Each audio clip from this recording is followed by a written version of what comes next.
Hey, it's Darryl, and what I'm about to share with you is just one of the video lessons from my brand new course, CAGED Fretboard Visualisation Masterclass, which will be available tomorrow on July the 5th. I'm super excited to share this with you, and I hope that you are too. This particular video has been trimmed down to give you a little taste of one of the topics that I cover throughout the course.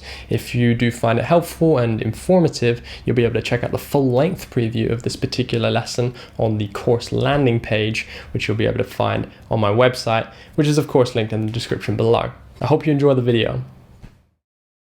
Just before you begin applying CAGED over chord changes, it's important that you have some prerequisite knowledge on chord tones so that you know how to actually apply these CAGED positions properly. When most guitar players think of music, the first things that they tend to think of is the key center and the parent scale. So for example, in the key of D, if you were to hear a 1, 5, 6, 4 progression, the first things that you might think is that we're in the key of D, and therefore you'll be able to play the D major scale or the D major pentatonic scale over that entire progression. And that's absolutely correct. There's nothing wrong with that. However, you shouldn't necessarily treat all of these notes equal. Some notes are going to be stronger or better decisions than others, and this is a factor that will constantly change throughout the chord progression. What I'm talking about here is functional harmony, which essentially means that the function of each of these notes change depending on the harmony. I'm going to play two examples based on a 2-5-1 progression in the key of E. In the first example, I'm simply just going to be choosing some notes from the parent scale, so the E major scale or the E major pentatonic scale. And in the second example, I'm going to be following the chord progression by playing chord tones. And in both examples, I'm going to be strictly using notes from the E major scale.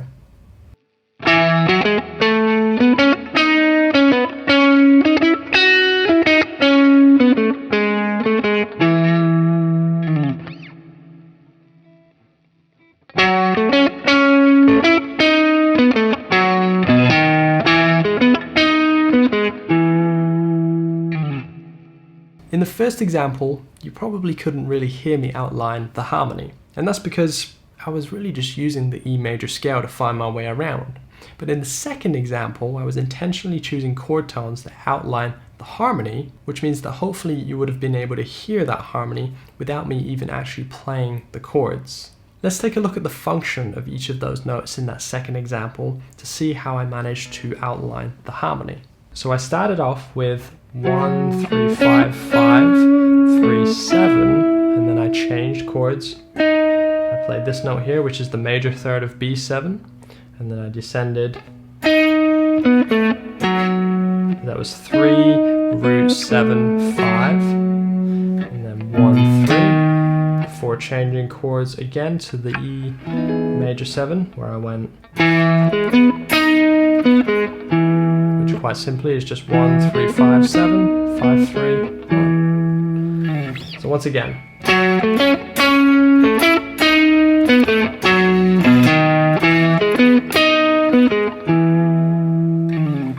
So these were all chord tones, which means that they're all going to sound great and fantastic, and they highlight the harmony which I'm trying to outline. Go ahead and try this yourself. You can use a 2-5-1 progression as I did if you would like. You don't necessarily have to do it in the key of E, although I do recommend that you stick to one area of the neck so that you're not dependent on one common chord shape. So I challenge you to outline this progression in a different area of the neck, perhaps a different key too. That's certainly not the only way to play a 2-5-1 on the neck.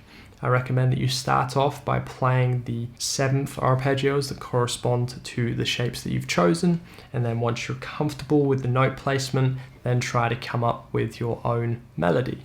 Let me go ahead and give you just one more example, but this time I'm not going to reveal the harmony yet. I want you to try and use your ear to figure out what's going on.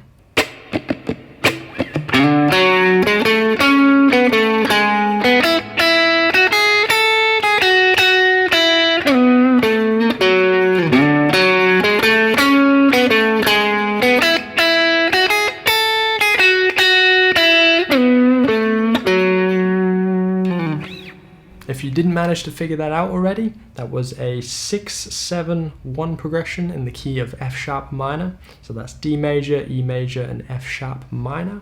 And that was also in 6/8 time. Feel free to pause the video for a moment if you'd like to go ahead and work that out using the tab on screen before we pull that apart and once again find out how I managed to outline the harmony.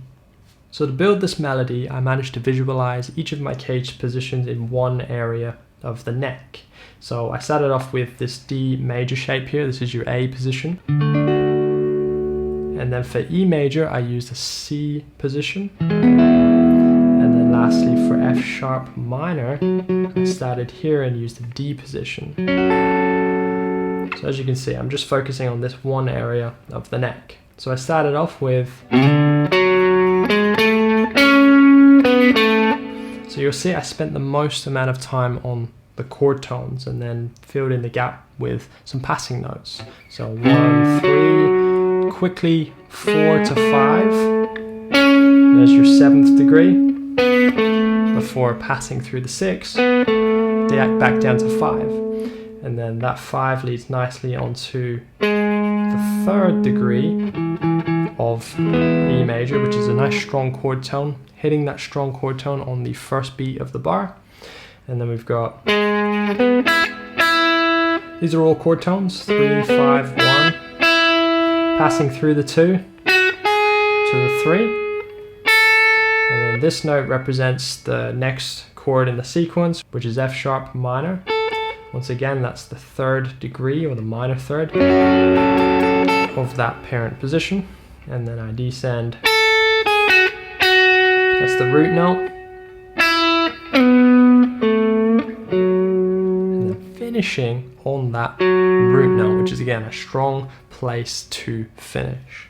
Alrighty, that should have given you a basic insight into how to play caged over chord changes. Go ahead and spend some time expanding on what I've shared with you in this video yourself. Be creative, use your own chord progressions, your own caged positions, and make sure that you're confident in doing that before moving on to part 2. I'm going to play this video out with a short piece of music which I'll leave with you to try and break down yourself. We'll take a deeper look into this one on the next video.